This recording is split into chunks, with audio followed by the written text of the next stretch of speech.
আজকের ভিডিওটা যারা ডুইট ভিডিও বানান তাদের উদ্দেশ্যে। আমি ডুইট ভিডিও দেওয়ার কারণে আমার পেজের মনিটাইজেশন নিয়ে নিছে এবং কি আমার পেজে রেস্ট্রিক্টেড করে দিছে। 179 দিনের জন্য আমাকে একটা সময় বাইরে দিছে, এরপরে আমি রিভিউ করতে পারবো। আর ফেসবুক থেকে বলছে যে রিপোর্টটা করছে তার সাথে ইমেলে যোগাযোগ করতাম, সেই যদি রিপোর্টটা তুলে নেয় তাহলে ফেসবুক আমাকে আবার সবকিছু ফিরিয়ে দিব।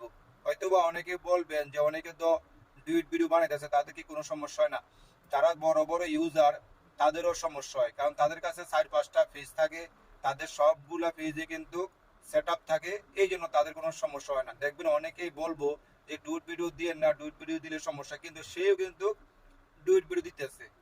কারণ এটা কোনো সময় নির্ধারণ নাই। আপনি ডুইট ভিডিও দিতে পারবেন, কিন্তু কখন যে আপনাকে কেউ রিপোর্ট দিব, যদি কেউ উপযুক্ত কোনো রিপোর্ট দিতে পারে যে এটা আমার ভিডিও ছিল, সে কেন দিল, ফেসবুকে শুধু যদি সে সব ডকুমেন্ট দেয় তাহলে ফেসবুকে সব দেখার পরে আপনার এই ভিডিওটা রিমুভ করে দিব, এমনকি আপনার মনিটাইজেশন নিয়ে নেব। তো যাক, নতুন যারা কাজ করেন একটু সাবধানে কাজ করবেন। আমি এখন আলহামদুলিল্লাহ আমার প্রোফাইল আছে, এটা তো আমার সব সেট আপ আছে। তো আমার 58,000 ফ্যান ফলোয়ার যারা আছেন সবাই আমার এই প্রোফাইলটা ফলো করবেন। পেজও কাজ করবো, হয়তো একটু কম করবো, কারণ আমি আগে প্রোফাইলে কাজ করিনি, পেজের সময় বেশি দিছি। এখন যেহেতু পেজের সমস্যা হয়েছে এই জন্য এখন আমি প্রোফাইলে কাজ করবো।